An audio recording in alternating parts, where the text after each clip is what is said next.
तो कभी सोचा है कि 2026 में ऐसा क्या हो रहा है कि कुछ YouTube शॉर्ट्स तो लाखों करोड़ों व्यूज ले जाते हैं और वहीं ज्यादातर शॉर्ट्स बेचारे कुछ 100 पर ही दम तोड़ देते हैं। आज हम उन्हीं सीक्रेट्स को, उन्हीं रणनीतियों को डिकोड करने वाले हैं जिनसे आपके शॉर्ट्स भी वायरल हो सकते हैं। चलिए शुरुआत इस एक नंबर से करते हैं। 70 बिलियन से ज्यादा। जी हाँ, YouTube शॉर्ट्स पर हर रोज इतने व्यूज आते हैं। मतलब ऑडियंस की कोई कमी नहीं है। अवसर बहुत बहुत बड़ा है। तो फिर सवाल ये उठता है कि अगर हर दिन 70 बिलियन व्यूज आ रहे हैं तो ज्यादातर क्रिएटर्स के शॉर्ट्स कुछ 100 व्यूज के बाद रुक क्यों जाते हैं? देखिए, ये एक बहुत ही आम प्रॉब्लम है और इसका जवाब वो एल्गोरिथम के काम करने के तरीके में छिपा है। तो हमारा पहला कदम YouTube के एल्गोरिदम के सीक्रेट कोड को क्रैक करना। और यकीन मानिए, ये शायद वैसे काम नहीं करता जैसा हम और आप सोचते हैं। हर एक शॉट, लिटरली हर एक शॉट एक एक्सप्लोर एंड एक्सप्लॉइट लूप से गुजरता है। ये YouTube का अपना 2 फेज वाला टेस्टिंग सिस्टम है जो ये डिसाइड करता है कि कौन सा वीडियो आगे जाएगा और कौन सा नहीं। इसको ना ऐसे समझिए, YouTube आपके हर शॉट के साथ एक छोटा सा एक्सपेरिमेंट करता है। सबसे पहले वो जाता है एक्सप्लोर फेज में, मतलब YouTube उसे एक छोटी सी चुनी हुई सीड ऑडियंस को दिखाता है। और अगर उस ऑडियंस को मजा आ गया, मतलब वो रुके, उन्होंने पूरा देखा, शायद दोबारा भी देखा, तो बूम, आपका शॉट सीधा पहुंच जाता है दूसरे फेज में, यानी एक्सप्लॉइट फेज में। और यहीं से असली गेम शुरू होता है, जब YouTube उसे लाखों लोगों तक पहुंचाना शुरू करता है। तो सारा का सारा खेल उस पहली छोटी ऑडियंस के रिएक्शन पर डिपेंड करता है। तो एल्गोरिदम सबसे पहले क्या नोटिस करता है? बहुत सिंपल सी चीज है। क्या किसी ने स्क्रॉल करना रोककर शॉट को देखा या देखते ही स्वाइप कर दिया? ये व्यूड वर्सेस स्वाइप्ड अवे का जो रेशियो है ना, यही आपके शॉट का भविष्य तय कर देता है। और जब कोई देख लेता है तो व्यूअर्स सैटिस्फैक्शन के लिए एक मैट्रिक सबसे जरूरी है, और वो है कंप्लीशन रेट। अगर 70% से ज्यादा लोग आपका पूरा शॉट्स देखते हैं तो ये एल्गोरिदम के लिए एक बहुत बड़ा ग्रीन सिग्नल है। इसके ऊपर रीवॉच, शेयर्स और वीडियो देखने के बाद किए गए एक्शंस जैसे कि लाइक या कमेंट इस सिग्नल को और भी ज्यादा मजबूत बना देते हैं। ठीक है, तो अब हमें ये तो पता चल गया कि एल्गोरिथम को क्या पसंद है, लेकिन अब सवाल ये है कि हम उससे वो दे कैसे। चलिए एक वायरल शॉट के पूरे ब्लूप्रिंट को स्टेप बाय स्टेप समझते हैं। गोल्डन रूल, आपके पास सिर्फ 1 से 3 सेकंड है। बस इतना ही वक्त है किसी को स्वाइप करने से रोकने के लिए। अगर हुक मजबूत नहीं तो सब बेकार। आपका हुक ही सब कुछ है। ज्यादातर वायरल शॉट्स जाने अनजाने में इसी 4 हिस्सों वाले स्ट्रक्चर को फॉलो करते हैं। पहला, एक ऐसा हुक जो तुरंत ध्यान खींचे। दूसरा, जल्दी से कॉन्टेक्स्ट सेट करो। तीसरा, आपने हुक में जो प्रॉमिस किया था उसे पूरा करो।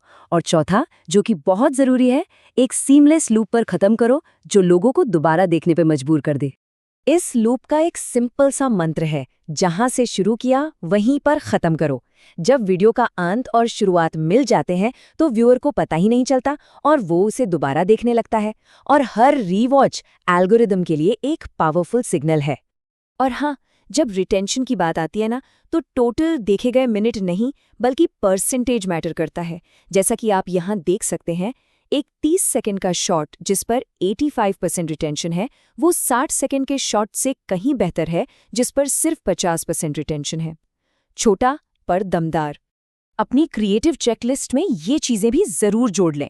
हर 2 से 4 सेकंड में विजुअल चेंज, मतलब फास्ट पेसिंग, क्लियर कैप्शंस, क्योंकि बहुत लोग बिना साउंड के देखते हैं। हमेशा वर्टिकल यानी 9:16 फॉर्मेट में शूट करें और जरूरी टेक्स्ट को स्क्रीन के बीच में यानी सेफ जोन में रखें। एक कमाल का शॉट बनाना तो एक बात है, पर उसे सही समय पर सही तरीके से पोस्ट करना भी उतना ही जरूरी है। तो चलिए अब जरा स्मार्ट पोस्टिंग की बात करते हैं। यहाँ एक बहुत ही चौंकाने वाली बात सामने आई है।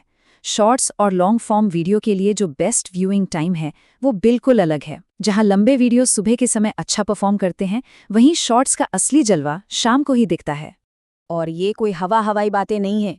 ये जो आप देख रहे हैं, ये 18 लाख, जी हाँ, 1.8 मिलियन शॉर्ट्स के एनालिसिस से निकला हुआ डेटा है। सीधी सी बात है, वीकेंड की शामें यानी फ्राइडे और सैटरडे आपके शॉर्ट्स के लिए गोल्डन आवर्स हैं। और इन दिनों में भी कुछ खास घंटे हैं जो बाकियों से कहीं बेहतर परफॉर्म करते हैं। और हाँ, अपने मेटा डेटा को इग्नोर मत कीजिए। एक क्लियर कीवर्ड वाला टाइटल जो एक प्रॉमिस करे, 1 या 2 सेंटेंस का डिस्क्रिप्शन और सही हैशटैग, जिसमें हैशटैग शॉर्ट्स तो होना ही चाहिए, साथ में 2-4 आपके टॉपिक से जुड़े टैग्स। ये सब एल्गोरिथम को आपका वीडियो समझने में हेल्प करते हैं। अच्छा, व्यूज तो आ गए, पर इन व्यूज का क्या फायदा अगर वो चैनल की ग्रोथ और कमाई में ना बदलें? चलिए, अब इस आखिरी और सबसे जरूरी कनेक्शन को समझते हैं। शॉर्ट्स 2026 में नई ऑडियंस तक पहुंचने का सबसे पावरफुल तरीका है।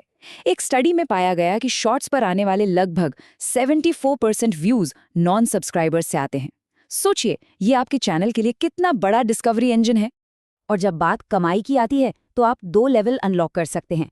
पहला टियर 1 फैन फंडिंग के लिए है, जैसे सुपर थैंक्स और मेंबरशिप, और दूसरा बड़ा वाला लेवल आपको शॉर्ट्स फीड के एड रेवेन्यू में हिस्सा दिलाता है। दोनों के लिए अपने अपने माइलस्टोन्स हैं जिन्हें पूरा करना होता है। लेकिन एक बात है, उम्मीदें रियलिस्टिक रखना बहुत जरूरी है। शॉर्ट्स से होने वाली कमाई, जिसे आरपीएम कहते हैं, वो 1000 व्यूज पर 1 सेंट से 7 सेंट के बीच ही होती है। इसलिए शॉर्ट्स को चैनल पर ट्रैफिक लाने वाले एक टूल की तरह देखिए, जो व्यूअर्स को आपके लंबे, ज्यादा कमाई वाले वीडियोस तक लेकर आए। तो चलिए, सब कुछ समेट लेते हैं। ये रही आपकी वायरल चेकलिस्ट। हमेशा 70% से ज्यादा कंप्लीशन रेट का टारगेट रखें। पहले 3 सेकंड में एक दमदार हुक से ऑडियंस को जीतें। एक सीमलेस लूप डिजाइन करें। शाम को पोस्ट करें, खासकर फ्राइडे और सैटरडे को। और शॉर्ट्स को सिर्फ व्यूज के लिए नहीं, बल्कि पूरे चैनल की ग्रोथ के लिए इस्तेमाल करें। अब आपके पास वो पूरा ब्लूप्रिंट है जो वायरल शॉर्ट्स के पीछे काम करता है। तो अब सवाल सिर्फ एक है, आपकी अगली वायरल शॉर्ट क्या होने वाली है? चाहिए और उसे बना डालिए।